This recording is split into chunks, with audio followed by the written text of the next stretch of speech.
Okay. Good evening, everybody. How's everybody doing tonight? So I have a present for you tonight. I don't know if it'll work or not, but I started working on an online Bible with the layers revealed and in color codes, and that's it. So that QR code, if you have a smartphone, if you're watching online or whatever, click on that QR code and it should pull up a web page. Now, it's not the whole Bible. It's just Exodus 3, because that's what we're going to be talking about tonight. Although I have several other chapters, maybe 24 other chapters, but I'm in the process of putting it all together inside an app, inside a web page. So tell me if it works, would you? Anybody? We're neophytes when it comes to It's all right. So somebody asked, how do you make a QR code? It pulled it up? I couldn't get it. Look at that, George. George got it on his phone.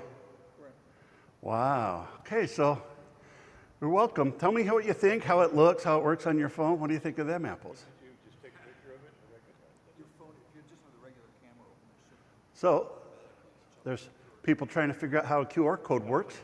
So if you're watching on YouTube and you don't know, most smartphones, if you just take a picture of a QR code, it'll recognize it as such. Just like you're in a restaurant, you take a picture of a little code and the menu comes up. And so take a picture of it and it should have a little feature that comes up and asks you if you want to connect to that website. So, Launch your camera. Oh, this is already color coded. Just point at it. yes, sir.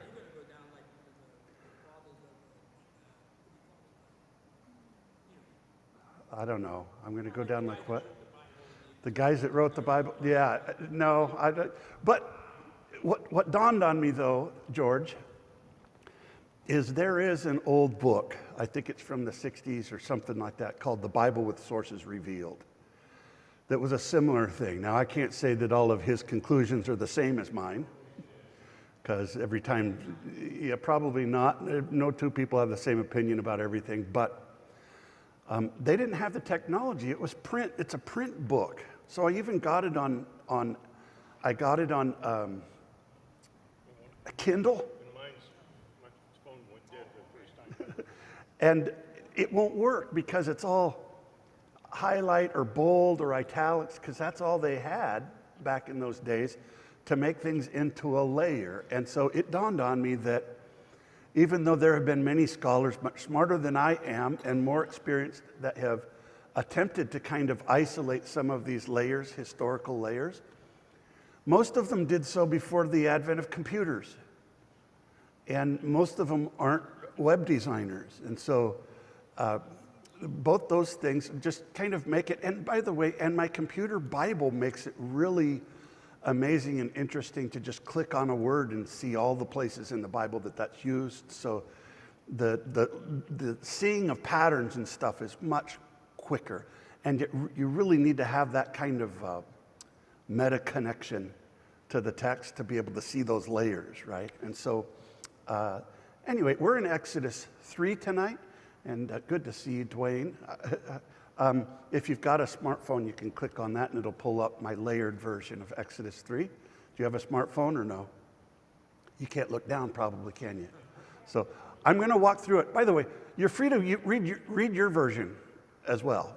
You're free to read your Bible, and it's nothing wrong with it, but you'll notice, in fact, that might be a better way to start, but now you have both.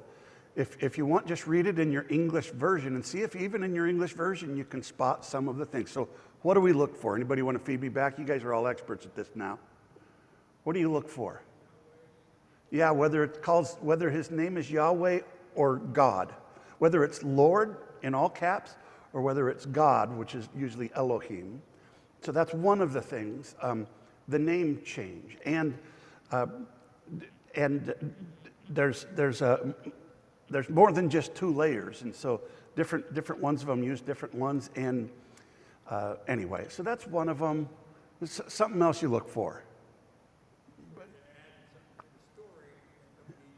Yeah, where it seems like it's it seems like somebody, like when I tell a story and then Molly stops and makes it longer by adding in a bunch of details that I had edited. So it's like two people are telling the story, right? One is just short and to the point, and the other one is adding details to the story that don't necessarily help the first story, but then kind of change the direction of it, or put the focus on something different that the first storyteller wasn't focused on, right? Does that make sense? And repetitions. Why did it say that same thing, the same exact part of the story over again, but with different vocabulary words? With different ways. Yeah, in a different way and with a different light, but the same event. You know, he got up to leave, and then he stood up to go away, something like that. You know, it's the same thing, but it said it two different ways. And Something that the original author was writing. yeah, And then all of a sudden, there's something like from the ruling priest class that pops up in there. yeah, from the ruling priest class. Okay, something that is. It seems like it doesn't fit the story, or even seemingly that it almost seems like it's trying to correct the story, which that happens, and that's a different thing to think about. This really is kind of a deeper level study. This isn't something that I would do with a brand new baby believer to confuse them, right? But because you know, I want to just sit down. How I was taught to take my Bible when I was young and when I got saved is I just read it, devour it, and live my life according to it, right? I wasn't taught to think critically, like what are these different voices debating each other? Like what is the main point of the Moses story and whatever? So all of those things. And so eventually I am going to put out, and it's not going to be in a published paper. There's a reason for that, because I do it today. A year from now, I'm going to read this story, having read a bunch of different chapters and updated my opinions of it. I call it resolution. I get higher resolution with every pass. I learned 3 new vocabulary words, and that is like, okay, now I get what that is. And what's amazing to me is, in the Bible writers, it's not just the meta story that is prophetic, but sometimes it's just an individual word. It's a prophetic word. It's a message. It's a code, or maybe it's a series of words or a theme that gets repeated. And so over the centuries, the Bible writers have woven these themes in through a lot of the major stories. And so a lot of major stories are Samuel and Saul and David is a major, we call it a cycle. It's a major cycle of stories. It's a major catalog, right? If it was like a greatest hits, there's the David catalog, and then there's the Moses catalog, the Abraham catalog. And all of those are major stories in the history of Israel. And the more important and the bigger the figure is from the Hebrew Bible, the more chances are that every generation that got a hold of it wanted to kind of adapt it in their own generation. And so some of the parts of the Bible, you'll read it, you can go through a chapter or several chapters, and it never changed the source. It's all priestly, or it's all southern, or it's all exilic, which is very rare. Well, one exilic book is the Book of Lamentations. It's 5 chapters long, and it was written in the wake of the exile. So we know that one. That's from D1. That's the exilic layer. So I'll talk a little bit more about the layers. And if you're in late, that QR code will take you to a color-coded version of tonight's chapter. And in the MCV, that's the Mike Cook version. Or you could read it from your Bible. I think sometimes it's fun for you to read it just kind of from the translation that you read it and see how much these layers have been kind of plastered over or smoothed out. And so, all right, any questions? Some of you have already done it. Well, all right. So the chapter tonight is Exodus 3. If you've got a Bible and want to read it out of your version, or you can read it off of mine, either one. And it's the story of the burning bush. And it's not very long, but it is very fascinating, and it's a very pivotal story because it's where Moses gets told to go and set the people free, and when God reveals to him his divine name. All right, take a minute and read Exodus 3.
In a minute. I should have put a yeah, I'll show you the key to the colors in just a minute.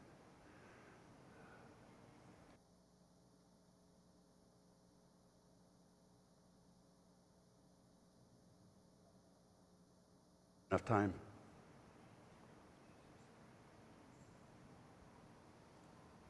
Nobody's telling me. Who needs more time? More time? Raise your hand if you're not done yet. Okay, great.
push the button up.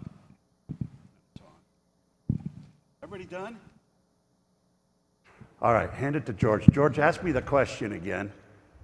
So you were reading my color-coded version, and you noticed that Okay, that there's several gods that are in there in parentheses. There's no parenthesis. There's no such thing as a parenthesis in a parenthesis. Well, Is it singular? you knew what I was no talking such, about. Yes, there's no such thing as parentheses or italics or colors or in Hebrew. There's no punctuation in Hebrew. There's no commas or periods or quotation marks. Somebody said that I have a problem, Pastor Mike, because you're putting things in layers that are in quotation marks. There's no such thing in Hebrew.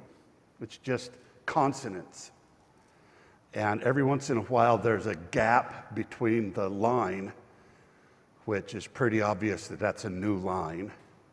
But most of the time, they're saving space on the parchment, so they write it all the way out, and maybe there's a section break. But there aren't verses, there aren't chapters, there aren't numbers, there aren't titles, there's no footnotes, there's nothing. It's just the text. And so that's what I go back to when I do a new translation. I also look at the English translations because sometimes it's a little tricky. And I have another tool that I can look up the words and the parsings, like whether it's perfect or imperfect, or it's plural, or it's female or male or female, and stuff like that. The reason the God is in there is because my best guess, and these are always, can I put that disclaimer out? We've got tonight and next week, and then we're going to be taking a break from this stuff for a while. Other than, if you're interested, I am working on that translation, so for all of the stories, even the ones we've gone over. And if you've never read Noah's flood like this, or the creation account, or Adam and Eve, or Cain and Abel, it's really fascinating to see which layers got added to it. But the idea is, George, in some of the old northern stories, they would use Elohim as a proper name. So we talked about Elohim last week. It means God or gods. It's a plural word that is used in a singular way when we're talking about the one true God, right? It's not gods. But the same exact word is when you say small g plural gods, like the gods of the nations. It's the same exact word. So how do you even know which one it's talking about?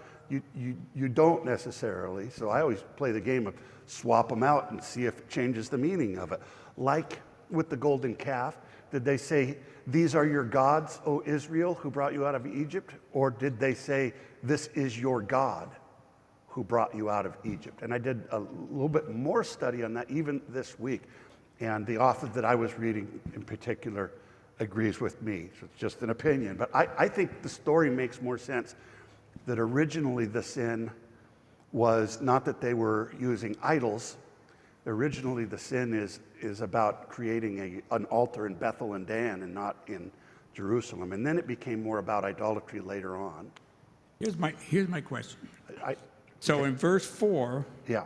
it says, Yahweh saw that he turned aside to see and called to him God. See, that's where I got Called to confused. him, right. So in That those God parentheses, is not part of that sentence, right? so if you take that word God out, Elohim, if you remove that word, does it change the meaning of anything? You could just as easily say that sentence without that word God in there. Yeah, but it sounds like God, Yahweh, is talking to Moses and called him God, and called to him God. No, That's why I okay. got confused. See, that's And all. called to him God. This is why, George, sometimes when you're translating Hebrew from scratch, you end up talking like Yoda a little bit because their verbs and their nouns are in a different order. And so what I did is I put the word God where it is in the thing, but no, it's saying, so, okay, let me just be clear. Yahweh and God are the same person, right? We all know that, but we all know that now. Back in the ancient world, some circles preferred the proper name Yahweh, and some preferred the proper name Elohim. They're not different gods. It's just a different way of talking about it. Now, also, there's a difference between God talking about God as his descriptor and talking about God as his proper name. It's like dad or dad, right? He's my dad, or then you say dad to somebody. So when it says the phrase, the God of Israel, all right, it's not God, it's the God of Israel. And then you say God, that's a proper name. So one is a title and one is a proper name, right? So that's a difference too. So George, my theory is the reason those words God is, those are in the sections that are southern, that are Yahwist. And I know that from other indicators, or I believe that, that's my opinion. They're very obviously Yahwist sections, but then the word God is put in there. And what's interesting is if you took those Elohims out, the sentence reads completely smoothly without it, and it doesn't change the meaning. It's just that later on, so the northern writers did, the other ones that put in the word God into the text a lot, or replaced Yahweh with God, was the priests at the very end of the story. Just And in the way this reads, look, if you read it out. I know, verse 4, Yes. I know. Okay, in here it says, when the Lord saw that he had gone over to look, Yeah. God called him. That makes sense. But when you read it this way, when Yahweh saw that he turned aside to see and called to him God from the midst of, that don't make sense. And God told to him, or you could put the God beforehand. Yeah, George, I think so. The reason it's out of order is just because of the way Hebrew Okay, talks. all right. And so you explain that's going to that? have to be one layer. I appreciate it, because that's going to have to be one layer of my final product, or what is to go back through and have people read it. And because when I do it a lot, like when I do several chapters, like I've done this last week, probably about 15 chapters, I begin to think in Hebrew. It's like thinking in Spanish. You know, the things are backwards. And so sometimes, George, I don't hear that that's awkward. And so I'm going to, at some point, need to crowdsource this project, right, when I get done, and have a bunch of people read through it. And so that they can give me that feedback. This sentence really doesn't sound right, so I'll just switch that around. That's why this is never going to be a paper project. It's going to be digital, so that I can fix it. It's 4 later. Oh, Because it says and okay, Charlie, I'm going to throw you a curveball. After all these weeks of talking about the 4 layers, I have a new chart. I'm going to mess with you just for 2 weeks and tell you 2 of those layers, when I started making this project for online, I finally just made the decision last week that 2 of those layers need to be split. So now there's 6. And I'm not the first one that's done this, so it's not all, but here's what the chart looks like now. And these are, so far as I know, and by the way, there's probably more than this. There's probably minor ones that are, some source from Edom or different ones. I'm pretty sure there are several passages that are Edomite from the southern kingdom when it says, and Yahweh came from Teman. Teman's a city down in Jordan. It's not Judean, it's not Israel, it's Edomite. In fact, the author that I was reading, in fact, I should remember his name because I was just reading it. His theory is that originally Yahweh was an Edomite deity before it became the national god of Judah. And so here's the chart, in case you wonder what you're looking at. And here's the timeline. So it starts like about 900 BC and 600. And so the time is going this, and ends, we think probably was finalized somewhere around 300 to 200 BC. And so the layers build on each other. The oldest is the northern. It's not the case, or at least I haven't found it, when the northern authors overwrote the southern one. But in 722, the northern kingdom got conquered, and those 10 northern tribes were down in Jerusalem under King Hezekiah. And so the new purpose, and by the way, that's the orange one. The Hezekiah layer is maybe one of the most fundamental. It is the point of the Hezekiah layer is that all 12 tribes need to reunite, and they all need to support Hezekiah as their king. And Hezekiah is Moses and Abraham. So all those stories about people grumbling about Moses, and when Moses sits all his elders down, you got to picture those elders in the stories of Moses are the royal court of Hezekiah. And these stories are to convince them that Yahweh has chosen Hezekiah and we need to follow him. And in that day, there was a temple and all of those things. The next layer was about 100 years later, King Josiah, who according to 2 Kings, Hezekiah and Josiah are the only two really good kings in that story, because that story is being told from a southern perspective. You ever notice none of the northern kings are good? They're all bad. So that wasn't written, except for, have you ever noticed that at the beginning of Saul's story, he's the hero? And at the end, he's not? Because the beginning of Saul's story was written in the north, and the end of it was written in the south.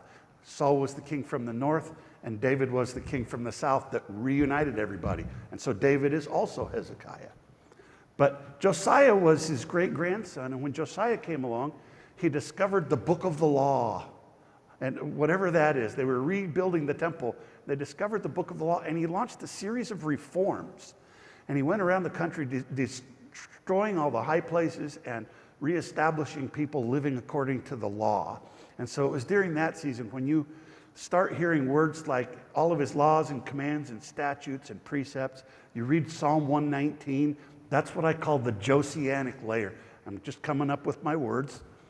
And most people call him the Deuteronomist because that's kind of the theme of Deuteronomy. I call him Josiah, but the initials in technical terms is DTR1. So that's the first layer of Josiah. It's the national reform, and it focuses on the law. So here's the difference. In Isaiah, the first part of Isaiah, the law is almost never mentioned. He was Israel's prophet during Hezekiah's time. He preaches about Zion and about the Lord's anointed king, and he preaches about unity among the tribes. He almost never mentions the law. In Josiah's time, Jeremiah was the prophet, and Jeremiah, the major theme of Jeremiah is you need to obey the law, the Torah. And so that's a difference. In 1st and 2nd Kings, in 1st and 2nd Samuel, the law, the Torah, is almost never mentioned. In 1st and 2nd Kings, the word, the Lord's anointed, is never mentioned. Because the Lord's anointed was a theme of Hezekiah's time. In Josiah's time, it was all about the law, right? So the next one, I used to call all of this Deuteronomistic. So it starts with Josiah saying you better obey the law or bad things are going to happen. And then it seems to me that there's one layer of the Deuteronomist section, one layer that still is holding out hope that they can pull it off and get rid of their idols. And the next layer knows that they didn't. And the next layer was written at the beginning of the exile. So maybe in Babylon or somewhere else, but the exilic, the green one, or DTR2, the exilic layer knows that they're going to mess up and that they're going to lose the promised land and that they're going to end up in Babylon. The exilic, there's a lot of I told you so language. So a lot of the story in Judges, for example, and then this kid did what was evil in the eyes of the Lord, and he turned them over to blah, blah, blah, into the hands, sold them into the hands of all of that cycle of keep messing up, they know. At the end of the book of 2 Kings, the writer knows that the last king failed and they ended up in Babylon. And so these aren't outside of the Bible. This is all in the Bible. So there's DTR1, DTR2. And then the last two, I used to just call all of those priestly. They always used to be blue. And they have several themes. But the one that I've split off, and I think this is important, is one that is at the end of the exile, so 40 years later, or even maybe early when they returned. So like in that first wave with Ezra. And so you could even assign the Persian layer in the generation of Ezra. if you're looking for a profit from it. So now these layers, now you have Isaiah, Jeremiah. The exilic one could be Ezekiel or parts of Jeremiah. And then you have the layer of the Persian period. By the way, the Persian period is some of the most beautiful, because the Persian period preaches restoration and forgiveness of sins. The second layer, the second section of Isaiah is the Persian. And I call it the Gospel of Isaiah because it's just so beautiful. It's where we get all of he was pierced for our transgressions and by his wounds we are healed. That's from that Persian layer just after the exile that's preaching forgiveness and restoration and come on home. And then the last layer is the priests. And we kind of recognize those guys. They're the guys that wrote Genesis 1. They're the guys that preach separation and no intermarriage with other people. They preach a lot about the Sabbath, and they preach a lot about circumcision, and they preach a lot about the day and the year and the month on this very day. Why do they always emphasize those days? Because they're reinforcing the ritual calendar. And so they're the last redactors, and they put the whole thing together. So two of the biggest sections used to be the Hezekiah and the priestly, but I've split those up now. And then I have to just say, before I get into these layers, to explain which one's which, I was reading another one of my authors named David Carr. Thank you, I remembered his name. Who his book is Holy Resilience. It's a brilliant book. It's a devotional book about the connection between these layers and human trauma. And so, like me, he's somebody that has dealt with a lot of trauma in his family and is also a Bible scholar. And so that book, Holy Resilience, kind of walks through these stages. And he has one entire chapter called The Post-Traumatic Gospel. I need to get a hold of him. I want to find out where I can do some more study. And I also, at one point, want to ask his permission to turn that chapter title into a book title, because I think it would be a great book title. But I was listening to him on a podcast last week, and he understands about all these layers, but to him, he just says, I just call it the priestly and the non-priestly. He just has two, because there's so much debate about which one it is. And so I'm not dogmatic about this. I don't want it to be engraved in stone, and don't anybody call me a heretic. I'm just showing you what I heard when I read it through, and the words, and I have a logical reason why I think it's in that layer. But you're free to disagree or make up your own layers, do your own study. So let's walk through this story. So he says, and now Moses was a shepherd of a flock. So in many cases, by the way, it says the same thing about Abel. Was a shepherd or shepherded a flock. And that theme comes up a lot. It's frequent in the layer of David that is Yahwistic, Hezekiah. And one of the themes of Hezekiah was that he was a shepherd king. And so when the story of David, it breaks. I don't know if we've done the story of David and Goliath, but it's talking about David and this big giant Philistine, and then it breaks and goes back home. And it's like, meanwhile, back on the ranch, there's David watching his sheep. That's a theme. When the sheep comes up or the shepherding motif comes up, that's a little bit of an Easter egg to King Hezekiah. In Jeremiah, when the exile happened, the Babylonians, he came and he called the leaders of Israel worthless shepherds that scattered the flock. Woe to the shepherds that have scattered the sheep. And so that was there's a bit of a motif or a theme about shepherding there. And then he says this, really interesting. And Jethro, his father-in-law, the priest of Midian. I don't know if you've got your Bible open, but I have mine. This isn't hard to look back. Anybody have a Bible open? Read 2:28.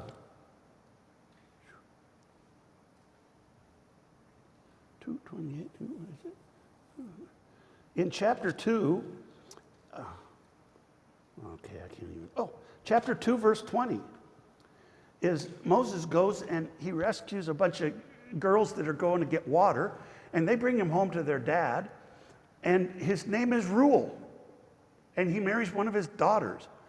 In the very chapter before chapter 3, Moses' father-in-law, his name is Reuel. But now in this story, his name is Jethro. And so now you can do think about all the possible explanations there are for that. Trust me, there are scholars and church fathers that have posited one is that they had more than one name. One is that father-in-law is kind of vague. It might have been his uncle or something like that. I think the best explanation is in one layer of the story, his name was Reuel, and in the other one, his name was Jethro. And Jethro comes from the priestly section. Why do I know? Because also it adds one detail that it never mentions about Reuel, his first father-in-law, and that's that he was a priest in Midian. So he's a priest. Why is that important? Because it's a priestly story. You got to make a priest. All the heroes have to be priests. Kevin. It was a cousin. It was one of the nations on the other side of. No. Wouldn't have been Baal. And then the question is, Kevin, some of those other countries like Edom and Midian, some of them worshiped Yahweh and Elohim. Some of them had the same. Oh, I'm sorry. Yeah, thank you for the. Kevin asked the question in case you're at home. He asked the question: was Midian Jewish, and could he have been a follower of some other religion? Of Yahweh? Yeah. Most of those other countries had their own gods, but there was a lot of cross-pollination. Just like Israel worshipped some of the foreign gods, those other nations, some of them worshipped Yahweh as well. And that's a whole study. I have a whole book that I could give you on it, but it's just, going down, people digging through the archaeology and see if they can find some reference to Yahweh. But Yahweh was a word, and so was Elohim, more of a Canaanite thing. So anyway, the point being that in the priestly story, his name is Jethro. And I think it's a Hezekiah layer where his name is Reuel. And by the way, in the Deuteronomist version, which is another one, his name is Hobab. So go figure. He has 3 different names. Moses' father-in-law's name changes depending on which layer you're reading. All right. And he took the flock to the backside of the desert. I love that, the backside of the desert. Like when you're on the Jungle Cruise ride and they go, look, the back of water. And you go under the waterfall. Took him to the backside of the desert. And he came to the mountain of God of Horeb. So this sense, I put this in yellow because in the Yahwist and the priestly, the mountain where God brings the 10 Commandments is Mount Sinai. In the Deuteronomist section, and this is one of the very few Deuteronomist lines in this whole story, other than that, it doesn't show up almost at all, and neither does anything from the exile. But it calls it Mount Horeb. So the same mountain where God delivers the 10 Commandments and meets with Moses in the Deuteronomist layer is called Mount Horeb. I've had people ask me this for years. So did he do it twice? Was there 2 different mountains? There's not 2 different mountains. It's the mountains of the mountain of the 10 Commandments is just called 2 different things, depending on which layer it is. And then it adds something. And so at least this one, George, I didn't put it out of order. But it could say, and then he came to the mountain of God. Or then he says, and then he came to the mountain of Horeb. And in this one it says, he came to the mountain of God of Horeb. How does it say it in English?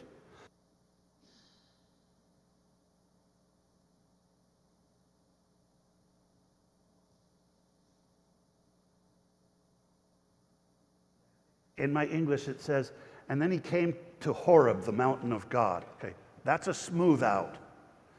But you could take the word God out of that and it would just say he came to Mount Horeb. Or you could take Horeb out and it would say he came to the mountain of God.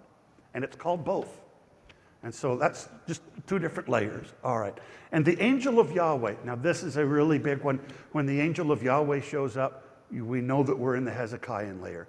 The angel of Yahweh is the one when Assyria surrounded Jerusalem. And this is a true story. It's in the annals of both countries. It was a really big deal. Surrounded Jerusalem. And in the Hebrew Bible, it says what happened is that the angel of Yahweh got up and wiped out thousands of them. And so the angel of Yahweh is that warrior. It's not an angel in the sense of like, so there's God and then his angels are messengers that come and do things. But in several of the Hebrew Bible stories, there's a mysterious man and then he's an angel and then it's Yahweh. And so it's kind of like an Old Testament, early precursor to a physical presence of God coming in. And so it says that later on, in a few more verses, it's just going to call him Yahweh. And so it's not different than Yahweh. It's not an angel sent from Yahweh. The angel of Yahweh is in this layer, and it's usually southern. I think almost always it's Hezekiah. It's from that layer. The angel of Yahweh is God's physical presence showing up. And he appeared to him in a flame in the fire. Yeah, Chart? Somebody? Oh, and in a flame in the fire in the midst of the bush. So all of that, the fire, it was on Mount Sinai. Fire shows up a lot in the Yahweh or Hezekiah layer. So the pillar of fire that guarded, and the pillar of cloud by day and the pillar of fire by night that guarded, that was also the angel of Yahweh in the Exodus story. And in the midst of the bush, it's just a phrase that should be italicized because it's an important one. And then it uses this little word formula, and he looked and behold. So it's the same thing, really. And he looked and behold. It's the way the Southern guy tells the story. There's a lot of beholds. Behold. What is behold? It's like, look out. And behold, and hark, Behold is like a get your attention, or it's the surprise word. And behold, out came this calf, right? Like the calf jumped out of the fire all by itself.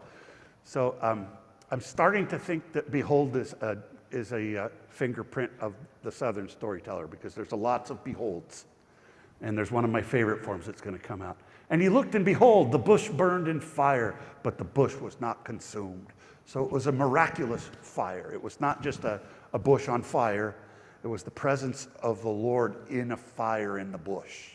It was a miraculous appearance. Kevin. So there's a lot of repeating kind of things about the burning bush, like 3 different ways of saying that.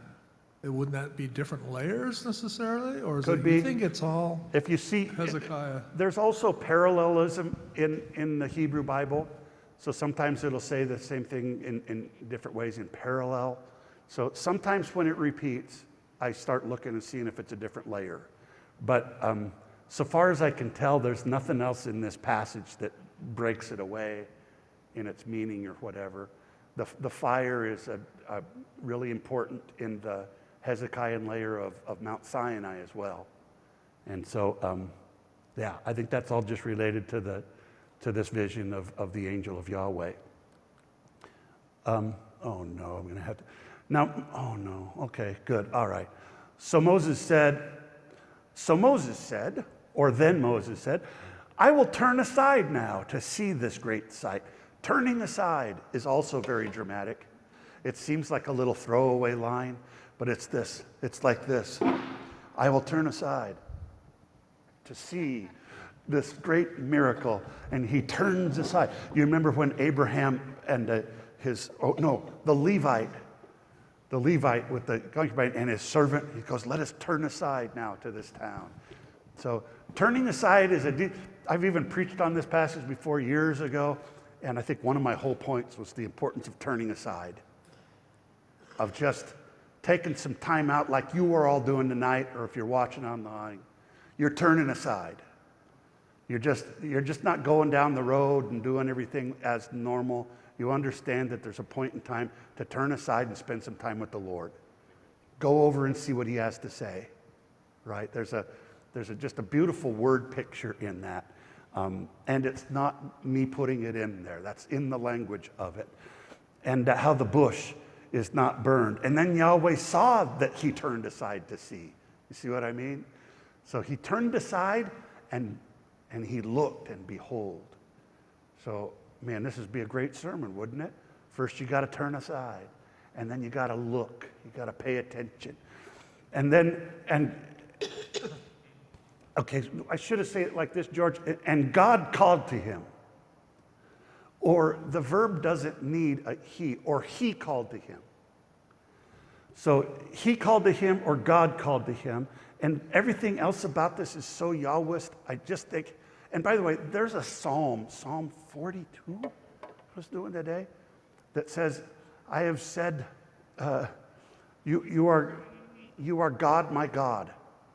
Calls him God, my God, which isn't poetic. It's awkward. It's awkward Hebrew.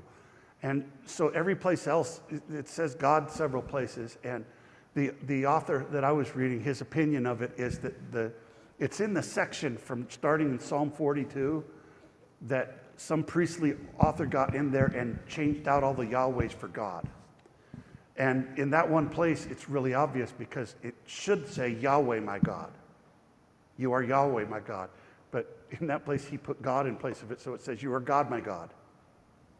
All right, anyways. Yeah, and God called to him. Right. Right. So, George, in Hebrew, the verb comes before before the person that does it. And so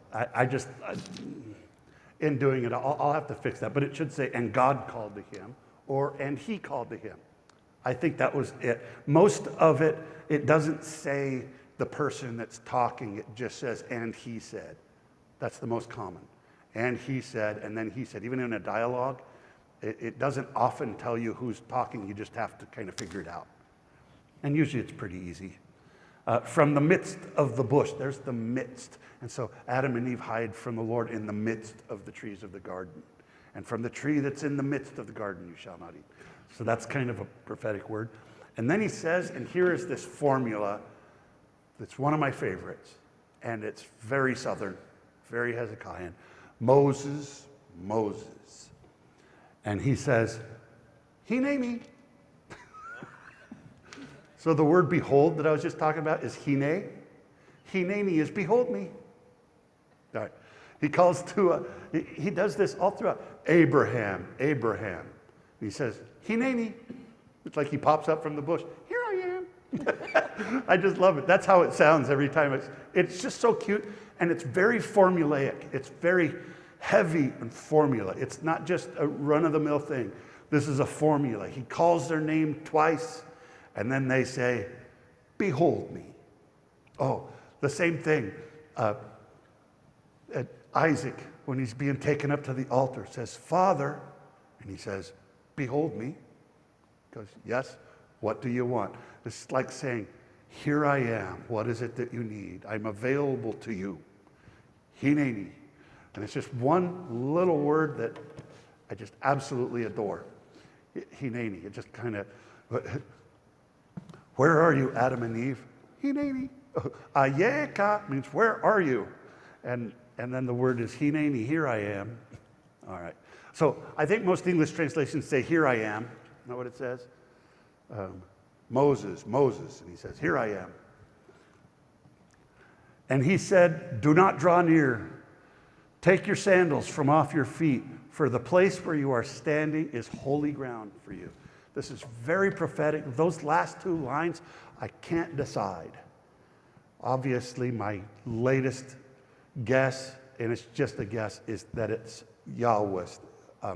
But it could also be, okay, because the name place, Hakom, is prophetic because in Hezekiah's layer, one of the major themes is that you just can't worship God or Yahweh willy-nilly anywhere you want. I was preaching against the northern kingdom that had altars in Bethel and Dan and Shiloh.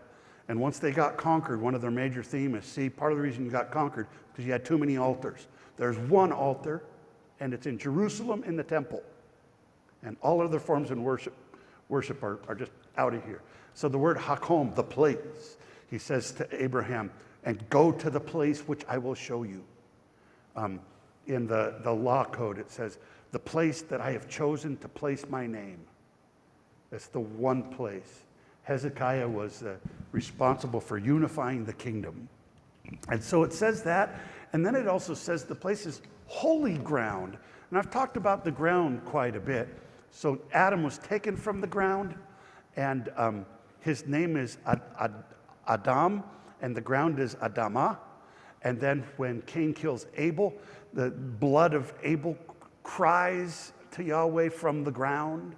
And then when the Noah's flood comes, the Lord wipes out and cleanses the ground. And so, but it's hard for me. I used to think that was all Hezekiah, but it may be from Josiah's time, and I just know it's prophetic. But I'm still chasing it down. Question. Charlie. This is before the Exodus, prior to their going into exile. Yeah. When you went into the temple, Yeah. you washed your feet. Did you take off your shoes before you entered the holy temple? I'd have to look it up. I don't know. Maybe. I mean, I'd have to could look it be- up. It could that- sounds like, and there's another place in just a minute. The reason I put this as Hezekiah, because then the whole design behind this, the place where you're standing is holy ground. Right. It's setting the foundation for the temple in Jerusalem. So that's why I said in the one layer it said it was Mount Horeb. You're going to see in just a minute. I think in the southern version of the story, where he meets is where they built the temple. It's over in Midian, but it's prophetically it's setting up the holy ground of the temple. So I can't decide whether it's because the theme of redeeming the ground is from Josiah, but the holiness of the ground I think might be southern. So that's it. And then we switch, and then he said, I am the God of your fathers. Here's this whole name thing, and we know this passage, right? I am that I am.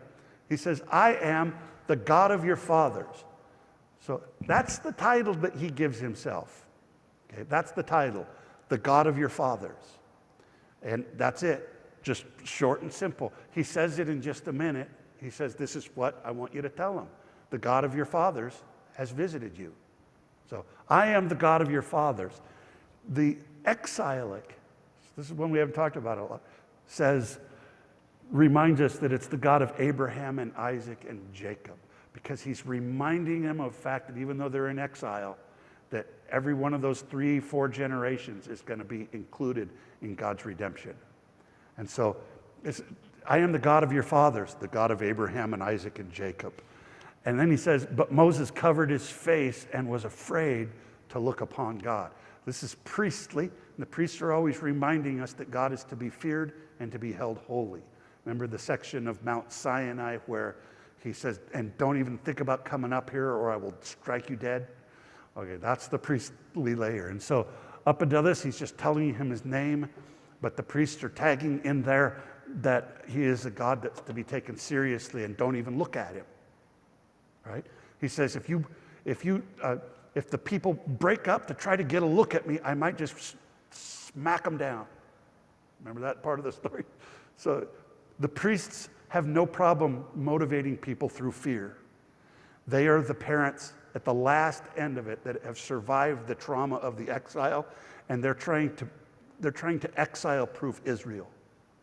And so they're the parents that were abused when they were young and had a lot of bad experience, and so now we're overprotective. So usually when it's harsh, or kill every last man, woman, and child, or don't leave one stone up, all that stuff is very priestly. All right. Question. Now this is all exile, Persian. Got a new word for it now, I call it Persian. This is late exile.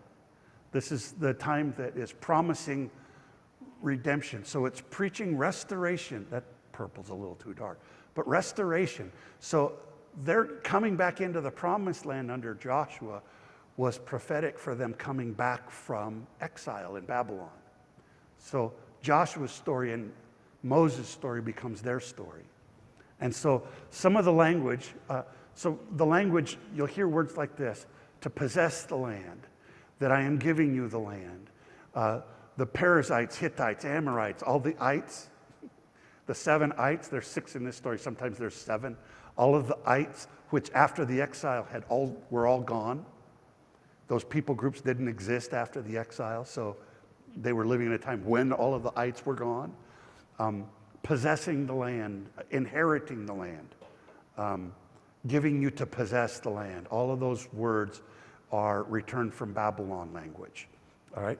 So, and then Yahweh said, I have surely seen the affliction. So these are all Easter eggs from the Persians. Affliction of my people who are in Egypt. I have heard their cries because of their taskmasters, and I know their anguish. So he's talking about the Israelites in Egypt, right? But he's prophesying to the exiles that are sitting there now towards the end of the exile. And why I call it Persian, because this is after maybe the Persians have conquered the Babylonians, and now they're free to go back, but some of them haven't yet. During the time of, during the time of Haggai and Zechariah, and just after the exile, some of them are still reluctant. And so these stories become a path to come back and calling them to come back and remember, I will choose you again, and calling them to be restored. He says, listen, I know you're in anguish. He's preaching to there's an audience for these words. And the audience is not the slaves in Egypt. The audience is the exiles in Babylon. That's the audience. And so, George, you asked a really good question a couple weeks ago. You said, is any of this actually historic? And I have a better answer than what I gave you. My answer is, all of it is historic. All of it is based in reality. Every single word of it. But the reality is not the reality of the story. It's the reality of the audience. So there's a reality that they were in exile in Babylon, and this is a story that's preaching to them. It's a prophetic narrative, and it's calling them to be restored. And by the way, that's why these words still preach to us today, because it's also to us by the Holy Spirit. He says, and so I have come down to deliver them out of the hand of the Egyptians and bring them up out of that land to a good and a large land, a land flowing with milk and honey. Have you ever noticed in the story of the spies that they send them out and they said, you know, it's right, it is a land flowing with milk and honey, and we brought back these grapes to prove it. I used to think that was kind of a funny line in that, because it doesn't make sense. Why didn't they bring back milk and honey? They brought back grapes. Because those two word pictures, they're both beautiful and have to do with the prosperity of the land, but they're from two different layers. The milk and honey thing is the Persian layer, flowing with milk and honey and full of all the ites. I'm not going to read them, but you know what they are. Full of all those ites. And now, behold, so now we're back to this old Southern version. And now, behold, the cry of the sons of Israel. So the sons of Israel is common. It's not exclusive. They use it other places too, but it's very common in the Southern voice. And notice before, we already had what? I've seen your anguish and your affliction, and I've heard their cries, plural. And now he uses the same word, but it's singular. The cry of the sons of Israel has come up to me. And also, I have seen the oppression which the Egyptians oppressed them. And so when I look those up, you'll find those in Isaiah about the oppressor. And so now go, and I will send you to Pharaoh, and I will bring my people, the sons of Israel, out of Egypt. Did you see in the previous verse it says, and my people? So in the Southern version, he calls them the sons of Israel. In the exilic version, he calls them my people. Those aren't contrary. It's the same thing. It's a parallel word picture, but it's an obvious changing of the vocabulary for the same exact thing. My people, or the sons of Israel. Sons of Israel is almost more third person omniscient, right? Calling them. My people is more first person. And just one of the ways that, and so if you were to take those two words out, so now go and I will send you and you will bring the sons of Israel out of Egypt. None of those other words need to be there. The other thing is, and I should have started with chapter 3, but in the Hezekiah version of the Exodus, it calls him the king of Egypt. And in the Persian or the priestly, I don't know which P it is, but in one of the later ones, it calls him Pharaoh. Now, they must have known his name was Pharaoh, but King Josiah was killed by Pharaoh Necho's army. He went out against him. But it's just a curious thing. When you're in the Hezekiah layer, it uses this phrase, the king of Egypt. And in the Persian, it calls him Pharaoh. So I think Pharaoh is tacked in there, and my people is tacked in there too. And so you'll notice, by the way, the layers, they always go forward in time. They never go backwards. And so a layer can never, the northern version can't correct Josiah's layer because they're not around anymore. So the layers always go backwards. So the purple layer can edit the gold layer, but not vice versa. But Moses said to God, "Who am I that I should go to Pharaoh?" Here I have two different additions.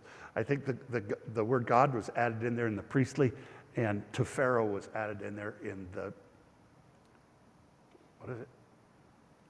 The Persian. And the theme of who am I is very, very prevalent in the Hezekiah layer.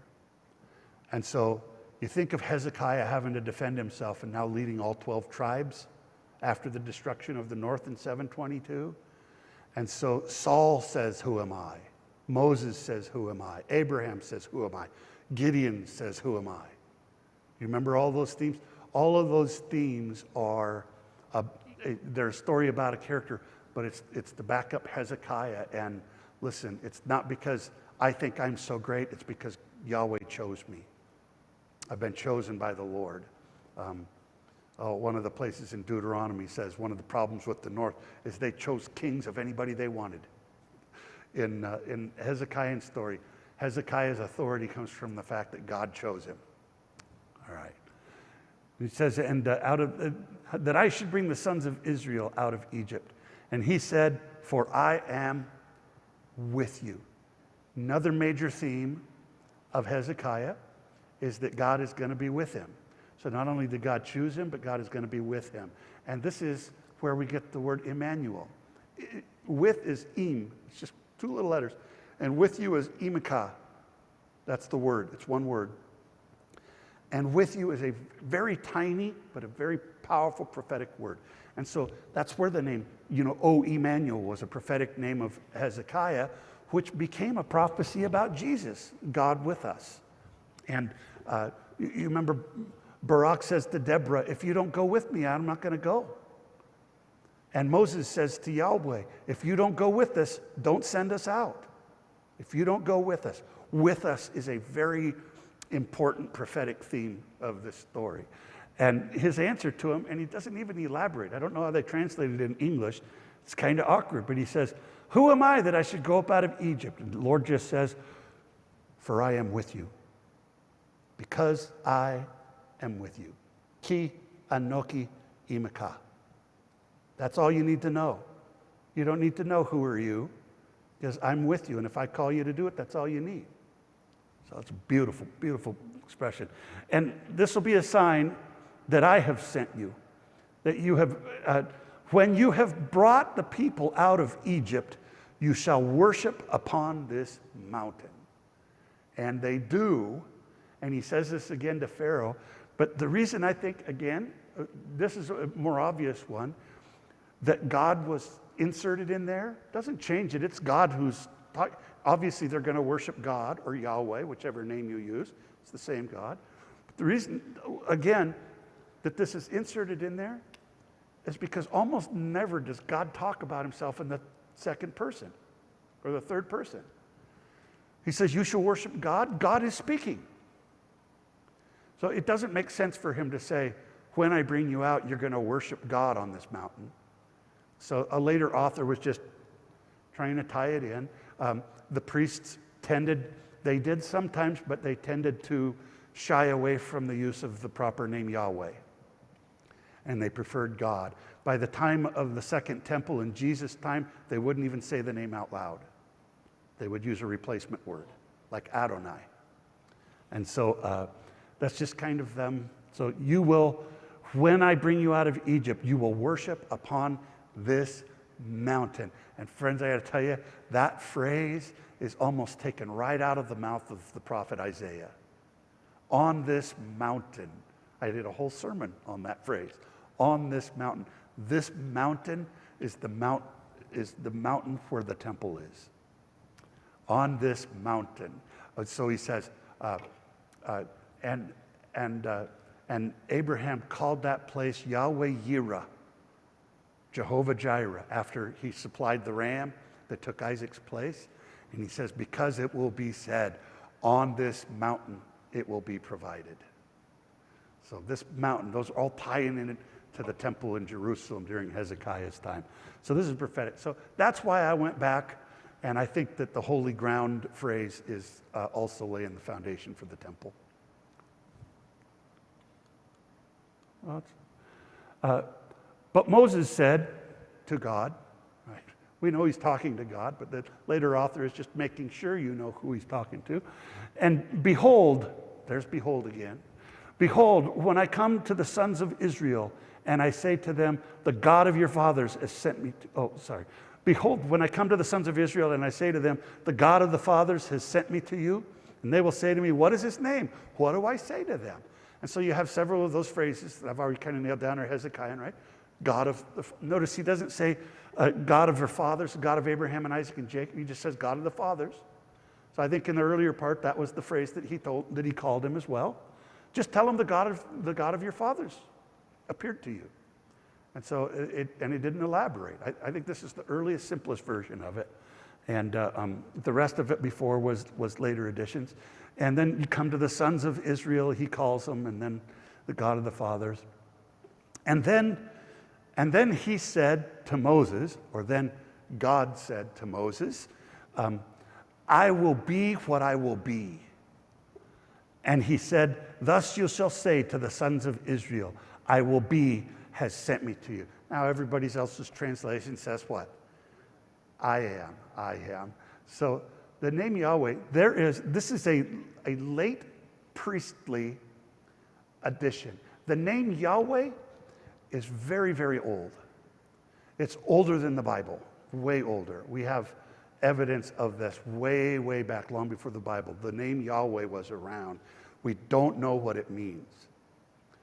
But this late priest said, I know what it means. Because it sounds like the letters of I will be, just in different order. Iyeh.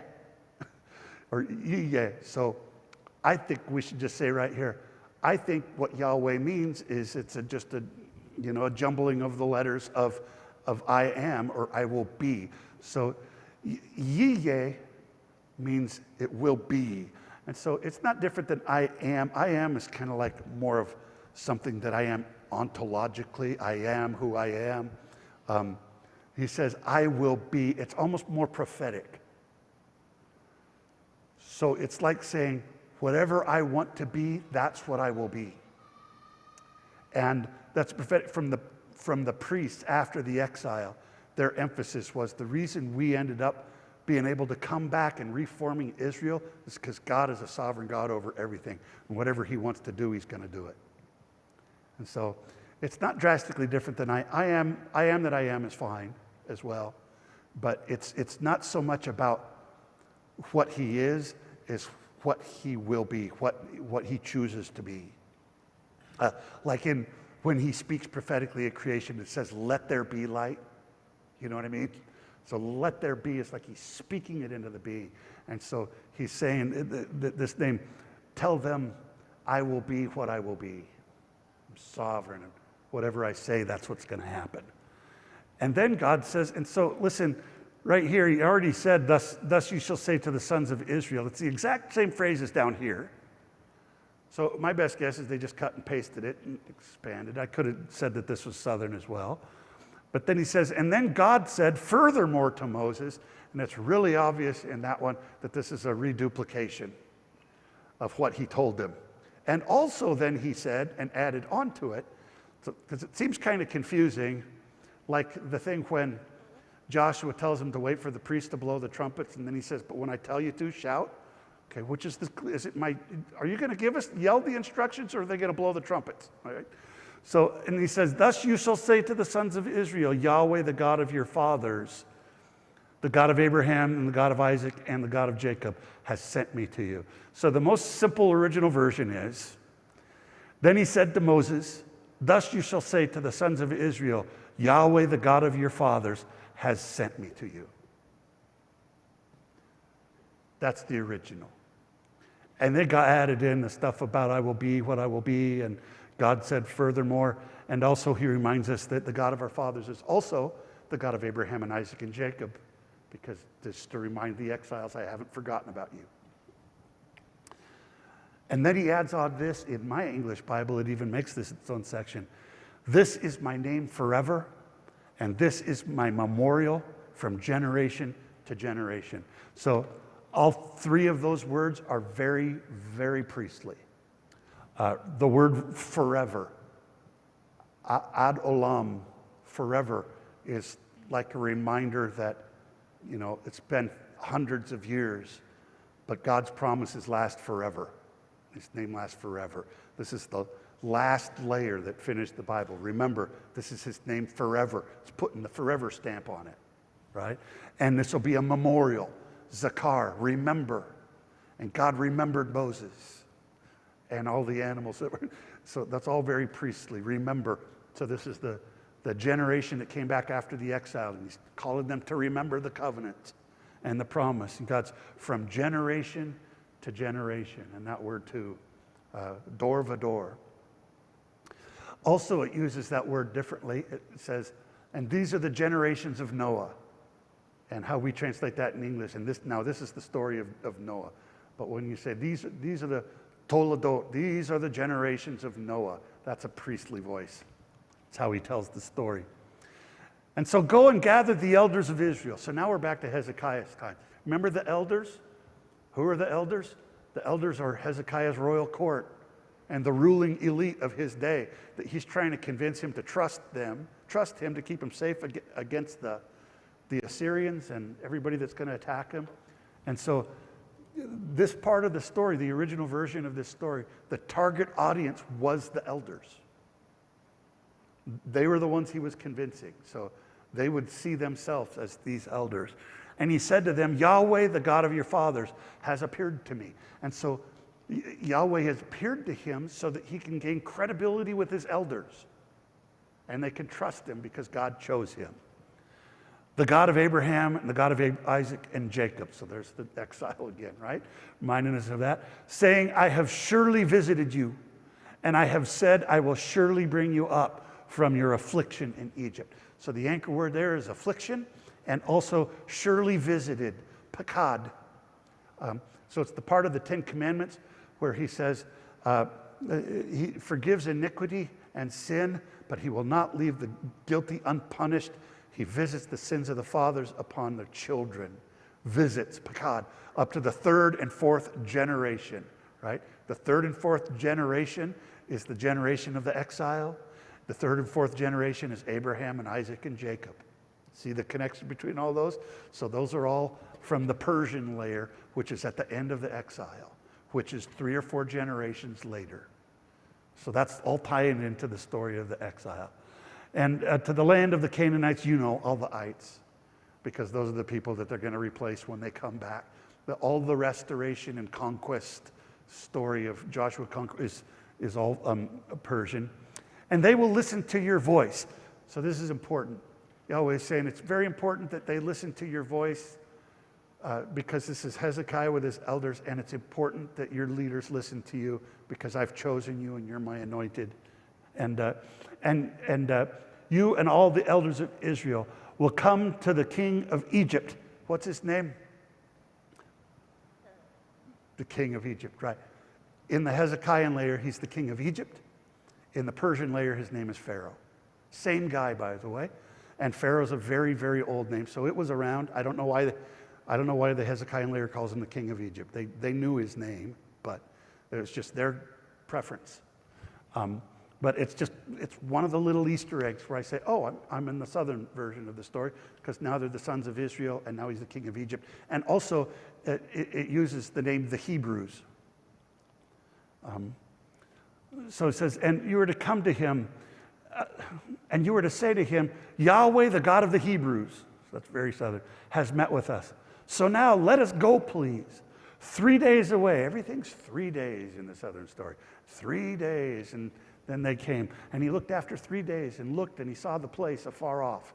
Those are all Hezekiah phrases, right? Looked and beheld 3 days and afar off. Those are all Hezekiah words.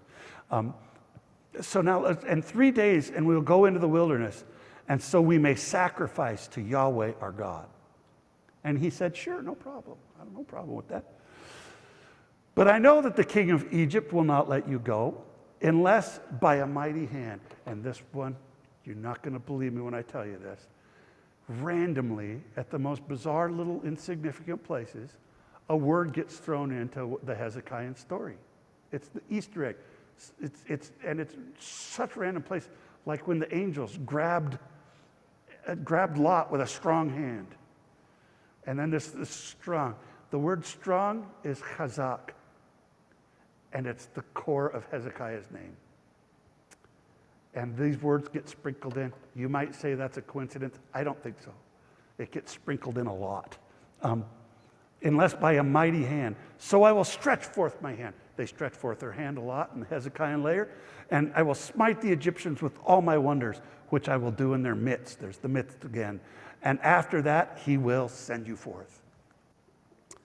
And I will give favor to this people in the eyes of the Egyptians. So favor is a key word, and in the eyes. If I have found favor in your eyes, if I found grace in your eyes. And then there's a little tag place, and so it will be. Here's the narrator again, right? And so it will be that when you go, so it will be is a priestly line. It starts a new section. The priestly storyteller is the one that says, and so it will be, or and so it happened. Or, and then it came to pass. That's a King James way, right? And so it will be that when you go, you shall not go empty-handed, because in the priestly code, it says no one is to come before the Lord empty-handed. So that's that tie-in. And he says this, so every woman shall borrow from her neighbor and from the residents in her house, jewelry of silver and jewelry of gold and of clothes, and put them upon your sons and upon your daughters, and you shall plunder the Egyptians. Who is this message for? Anybody? Who is the Persian preacher preaching to? The exiles. He's telling them, and when you come back from Babylon, make sure you rip a bunch of people off. Take as much loot as you can. Plundering the Egyptians, he's telling them to plunder the Babylonians, because they are now the new Israelites coming out of exile. And so that little part about plundering the Egyptians, that's what my brother Randy calls trick or treat. People say, you're a pastor, you can't let your kids go trick or treating. He goes, we call it plundering the Egyptians. That's his way around it. Questions about this story? Kevin. Microphone. Yeah, oh, we're out of time too. So I thought I heard you say that when the Persians story, they said they really didn't care about all the ites that came beforehand, but then several parts of the Persian thing, they listed off all those 6 or 7 ites or whatever, too. So did you say that it didn't really matter because they were gone after exile, and then all of a sudden in the Persian story they're listing them off again? Right. Yeah, in the Persian story is where you get the 7 nations. Because it's about returning from exile and taking the land that belonged to those people groups, right? But it's telling an ancient story about how that land got taken over in the first place. The reason you can feel comfortable coming from back from Babylon and occupying the land again is because God has given it to your forefathers. When Joshua came up and they conquered all the ites and they conquered Jericho and Ai and all of those cities and stuff, took those all over. All of the ites had been driven out back in the days of the Exodus. And so now you know that you can go and possess the land. Is this tied in to Deuteronomy where he says you kill everything, but you're under God's command, you can take the silver and the gold and the brass? Yeah, correct. Okay. Yeah, so you're talking about in Jericho or in different places where it says kill everything, right? There's a word. It's herem. And it means cursed. It is and the Israelites were not the only ones that practiced it. But it was when you conquered a city, you kill every living thing. Leave nothing, not even the animals. And it was almost like a spiritual purging. It was the herem. So what it says in Hebrew is it says, and when you come into the land, do the herem. Perform the herem ritual upon them. And then he says to Joshua, you remember, touch none of the devoted things, none of the accursed things, right? The things that are devoted to the Lord. The word devoted and cursed is also herem. It was a part of that thing. And the reason that Achan, remember when they got defeated to Ai because he stole some of the idols and hid him under his tent, all of that is priestly. And the extremity of killing every last man, woman, and child, because the theme of the priests is when it comes to sin and idolatry, no half measures. We tried half measures before the exile, and look where it got us. We tried to do both, and it just didn't happen. The priests afterwards are like, you know how much idolatry is okay? 0. 0. No idolatry whatsoever. And I was just translating one of the chapters. And if somebody comes to you and said, hey, let's make an idol, don't even think twice about it. Stone him and pile rocks on his head. I mean, just absolutely. I don't even know if they were that extreme towards people. But, or somebody says, even if it's your son or your daughter or your best friend that you love in your heart, that's literally what it says. Even if he comes and says, hey, what do you think? Maybe we should go follow after another god. He said, don't even think about it. Stone him. And by the way, if he's your best friend, you need to throw the first stone. And then have all the people stone him and pile rocks on his head and make sure that he's wiped out and stuff. It's just an extreme version. But the idea is it's a response to trauma. You know, if you're an alcoholic, how many drinks can you have? 0, right? This is the idea of the priest. And it's a little extreme. If you're reading it in the context of the whole rest of the story and of the context of the gospel of grace and all that, it doesn't quite fit. But when you know how to listen to the priests, when they're telling a story, you say, oh, okay, I get it. And there's not really evidence that they destroyed every living thing in Jericho. They were telling a story about this is how we need to do it. And it was more of a metaphor. So it actually makes me feel better that all of those people groups that it talks about, destroy these 7 people groups. By the time the audience that heard that message coming back from exile, the audience of that story, those people were already gone. So it's not like a story about genocide or God being a God of genocide. And that's been said about those passages, by the way. That's been a major critique of the Bible. And so it's important for me. I say, no, you're just not reading that story. You're reading it like a history story or like a history. They didn't have history in our way of saying it that's objective and factual and just there to tell the facts did not exist in the ancient world. They didn't think like that. It was always a prophetic agenda or a tool of propaganda for the nation or for the king or for God.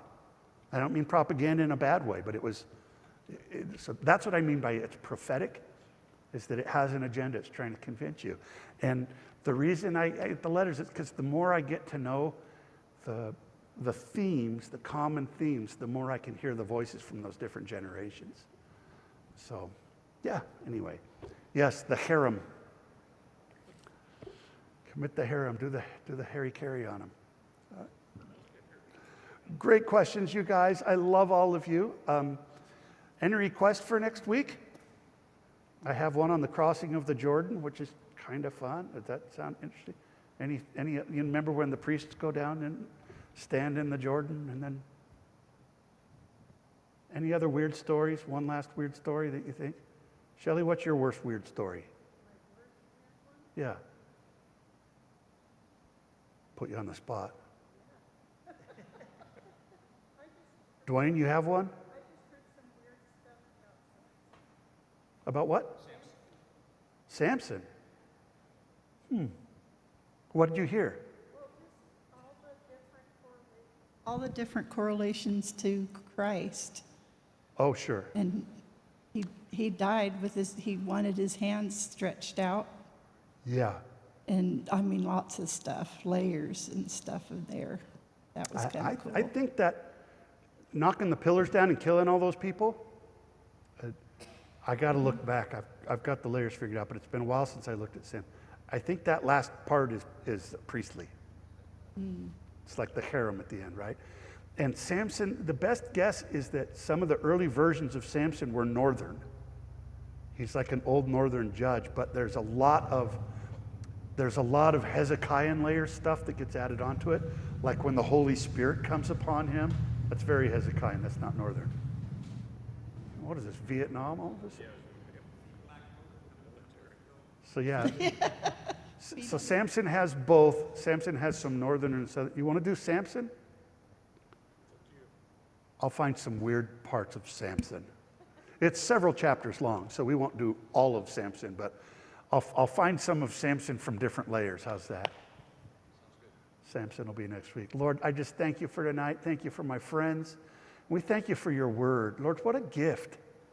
Just amazing to me that your Holy Spirit came upon these people and during different times of their lives and different traumas, and they wrote some of the most amazing prophetic stories, Lord. And I thank you, Lord, for computers where we can kind of research in and figure out what it's really trying to say to us. We just give you the praise in Jesus' name. Amen. Amen.